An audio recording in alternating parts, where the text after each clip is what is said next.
Romanos, capítulo 5.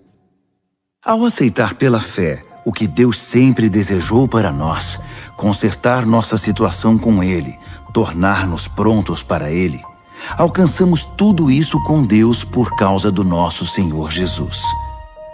Mais ainda, abrimos-nos para Deus e descobrimos ao mesmo tempo que Ele já se abriu para nós e nos achamos no lugar que Ele queria que estivéssemos perante a graça e a glória de Deus na presença dEle, expressando nosso louvor.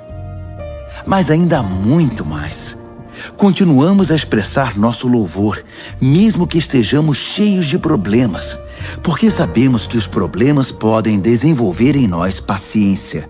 E como a paciência, por sua vez, forja o aço temperado da virtude, mantendo-nos atentos quanto ao que Deus pretende fazer. Desse modo, passamos a ter esperança.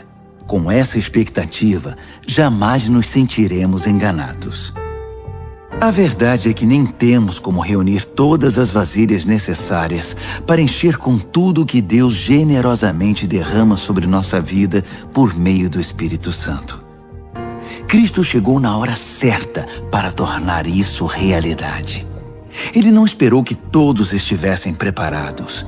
Apresentou-se disposto ao sacrifício quando ainda éramos fracos e rebeldes demais para fazer alguma coisa por nós mesmos.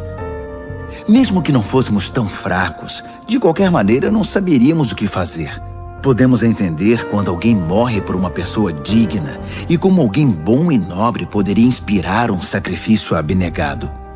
Mas Deus demonstrou quanto nos ama ao oferecer seu Filho em sacrifício por nós, quando ainda éramos tão ingratos e maus para com Ele.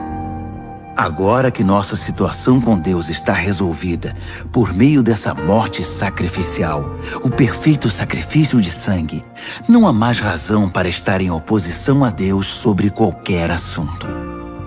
Se em nossa pior situação fomos postos em condição favorável diante de Deus pelo sacrifício de seu Filho, agora que estamos nessa situação maravilhosa, apenas imaginem como nossa vida poderá ser plena e gloriosa por meio da vida proporcionada pela ressurreição.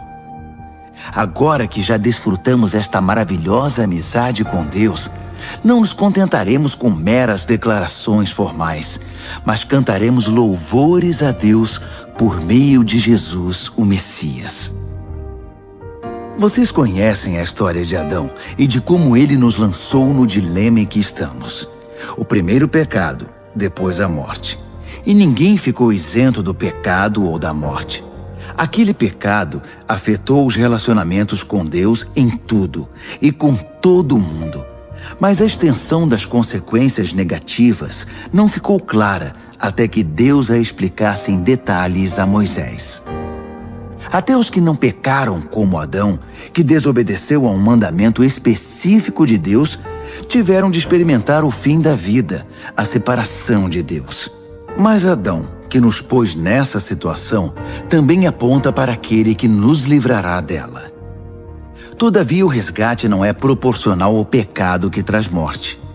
Se o pecado de um homem deixa multidões de pessoas no profundo abismo da separação de Deus, imaginem a eficácia do dom de Deus derramado por meio de um homem, Jesus Cristo.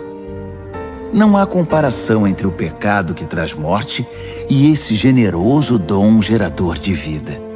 A sentença pronunciada sobre aquele pecado foi a morte, mas sobre os muitos pecados que se seguiram veio a sentença de vida. Se a morte obteve supremacia pelo erro de um homem, imagine o que pode fazer a extraordinária recuperação de vida que agarramos com ambas as mãos, esse dom de vida extravagante, essa restauração total providenciados pelo homem Jesus Cristo. Aqui está um resumo de tudo.